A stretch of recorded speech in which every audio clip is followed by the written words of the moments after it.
வணக்கம். பரபரப்பு மீடியா செய்திகளுக்காக நான் நிரோஷன். அணுவாயுத சோதனைகளை மீண்டும் தொடங்குவதற்கு தயாராகும் விதத்தில் அதற்கான செயல் திட்டங்களை சமர்ப்பிக்குமாறு தனது அதிகாரிகளுக்கு ரஷ்ய ஜனாதிபதி விளாடிமிர் புட்டின் உத்தரவிட்டுள்ளார்.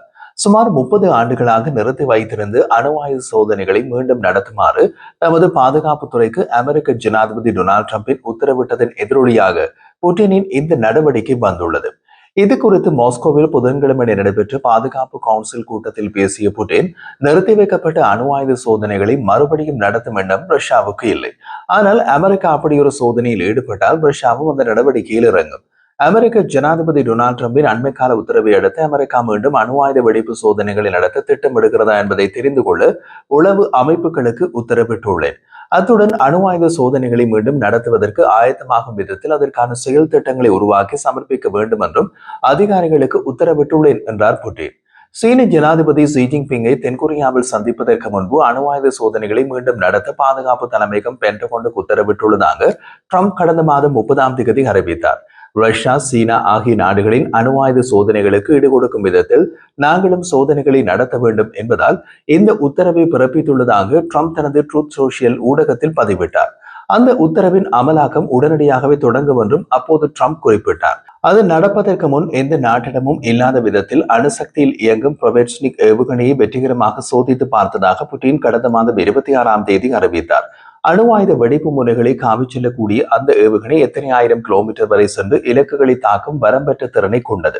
அதனைத் தொடர்ந்து வரம்பெற்ற தொலைவுகளுக்கு பயணிக்கும் அணுசக்தியில் இயங்கக்கூடிய பொசைடன் நீர்மூழ்கி ஆளற்ற கப்பலை வெற்றிகரமாக சோதித்து பார்த்ததாக புட்டின் அக்டோபர் 29ஆம் தேதி அறிவித்தார்.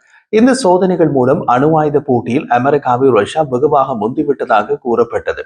அதே நேரத்தில் இங்கு கவனிக்க வேண்டிய முக்கிய விஷயம், ரஷ்யா அணு ஆயுத வெடிப்பு முறைகளை காவி செல்லக்கூடிய ஆயுதங்களை சோதனை செய்ததை தவிர அணு ஆயுதங்களை சோதனை செய்யவில்லை.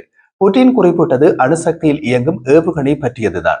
அணுசக்தியில் இயங்கும் ஏவுகணை என்பது வேறு, அணு ஆயுத ஏவுகணை என்பது வேறு. ஒன்று திரவ எரிபொருள், திண்ம எரிபொருள் போல ஏவுகணைக்கு சக்தி கொடுக்கும் சமாச்சாரம். அதை புரிந்து கொள்ளாமலோ என்னவோ ட்ரம்ப் அணு ஆயுத சோதனைக்கு உத்தரவிட்டார். ரஷ்யா உட்பட பிற நாடுகளின் சோதனைகளுக்கு ஈடுகொடுக்கும் விதத்தில் அணு ஆயுத சோதனைகளை நடத்த உத்தரவிட்டுள்ளதாக ட்ரம்ப் அறிவித்தார். அதன் தொடர்ச்சியாக தாங்களும் அணு ஆயுத சோதனைகளை நடத்துவதற்கு ஆயத்தமாகும் விதத்தில் அதற்கான செயல் திட்டங்களை சமர்ப்பிக்குமாறு அதிகாரிகளுக்கு புட்டின் தற்போது உத்தரவிட்டுள்ளார்.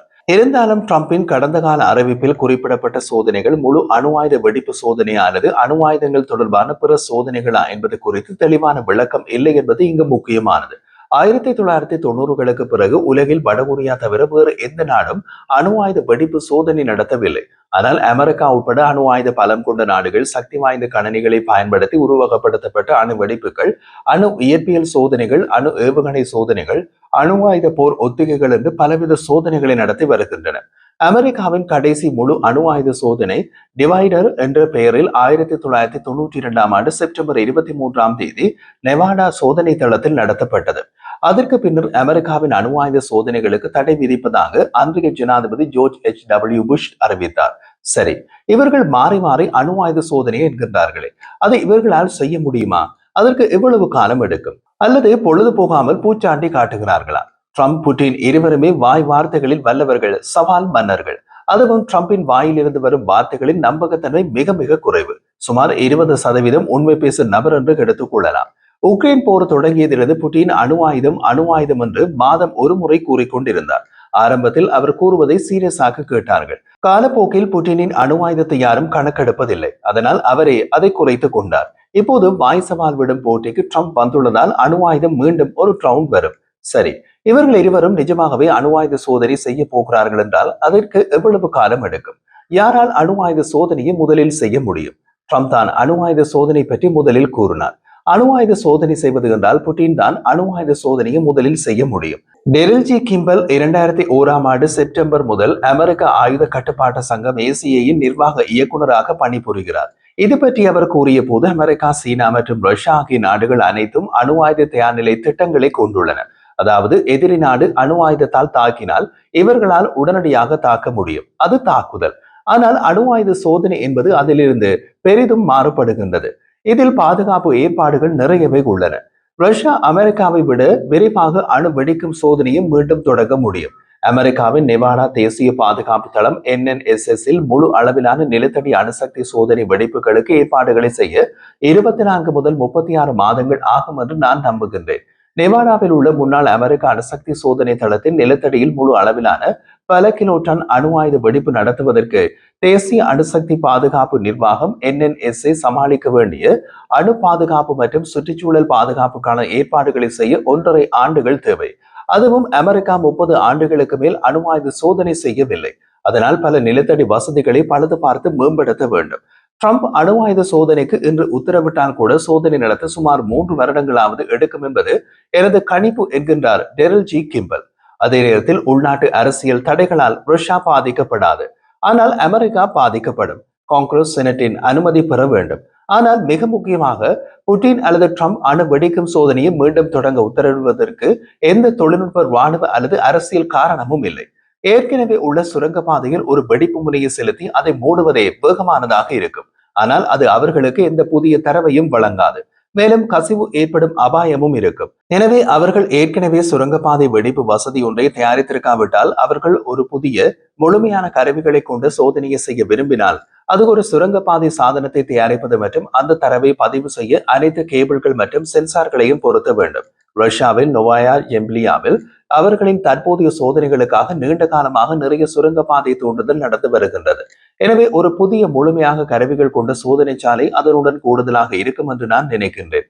அதில் சோதனை ஒன்றை தொடங்குவதற்கு ரஷ்யர்களுக்கு ஒருவேளை 6 மாதங்களுக்கு மேல் ஆகலாம். ஆனால் அவர்கள் ஏற்கனவே என்ன தயாரித்துள்ளனர் என்பது எங்களுக்கு தெரியாததால் மதிப்பிடுவது கடினம் என்றார். அவரது கணிப்பு ரஷ்யாவை 6 மாதத்தில் அணுவாதை சோதனையை செய்ய முடியும். அமெரிக்காவுக்கு 3 ஆண்டுகள் தேவை. அமெரிக்காவை போலவே ரஷ்யாவும் அணுசக்தி பராமரிப்பு திட்டத்தை வைத்திருக்கின்றது. இருப்பினும் ரஷ்யா அணுசக்தி சோதனை செய்வது ஆர்டிக் வட்டத்திற்கு அருகில் நோவாயா ஜெம்லியா தீவில் உள்ள சோதனை வளாகத்தில். ஆர்டிக் வட்டத்தில் இப்போது உறைபனி காலம் தொடங்கிவிட்டது. இதன் விளைவாக அவர்கள் உண்மையில் கோடை மற்றும் இலையுதிர் காலத்தில் மட்டுமே சோதனை செய்ய முடியும். எனவே இது அவர்களுக்கு சிறிது நேரம் எடுக்கும். குறைந்தபட்சம் அடுத்த ஆண்டு நடுப்பகுதி வரை காத்திருக்க வேண்டும். இருப்பினும் ஒரு சோதனையிலிருந்து தொழில்நுட்ப ரீதியாக பயனுள்ள தரவுகளை பெற விரும்பினால் அதற்கு அதிக நேரம் ஆகலாம்.